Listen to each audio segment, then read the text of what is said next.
எனதருமை நாட்டுமக்களே, இப்போது நான் சிங்கங்களோடு தொடர்புடைய ஒரு மிக அருமையான செய்தியை உங்களுக்கு தெரிவிக்க விரும்புகிறேன். கடந்த வெறும் 5 ஆண்டுகளிலே குஜராத்தின் கிர் பகுதியிலே சிங்கங்களின் எண்ணிக்கை 674லிருந்து அதிகரித்து 891ஆக அதிகரித்திருக்கிறது.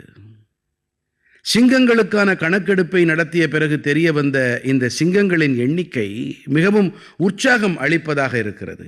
நண்பர்களே, இந்த விலங்குகளின் கணக்கெடுப்பு எப்படி நடக்கிறது என்று உங்களில் பலர் தெரிந்து கொள்ள விருப்பப்படலாம். இந்த செயல்பாடு மிகவும் சவால்கள் நிறைந்த ஒன்று.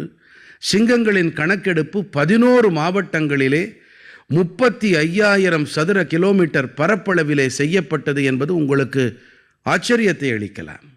கணக்கெடுப்பிற்காக குழுக்கள் 24 மணி நேரமும் இந்த பகுதியை தொடர்ந்து கண்காணித்து வந்தார்கள்.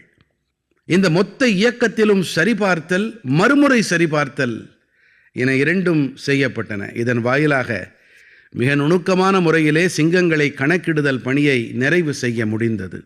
நண்பர்களே, சமூகத்திலே தங்களுடையதாக ஏற்கும் தன்மை பலமடையும் போது எத்தகைய அருமையான முடிவுகள் வருகின்றன என்பதைத்தான் ஆசிய சிங்கங்களின் எண்ணிக்கை அதிகரிப்பு நமக்கு காட்டுகிறது.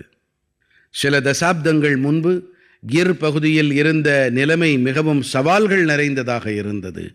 ஆனால் அங்கே இருந்த மக்கள் இணைந்து மாற்றத்தை ஏற்படுத்தும் சவாலை மேற்கொண்டார்கள். அங்கே நவீன தொழில்நுட்பத்தின் உதவியோடு உலக அளவிலான மிகச்சிறப்பான செயல்பாடுகள் கையாளப்பட்டன.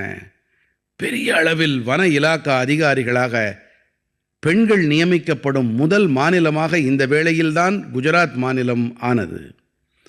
இன்று நாம் அதன் விளைவுகளை பார்க்கிறோம். இதிலே இவர்கள் அனைவரின் பங்களிப்பும் இருக்கிறது.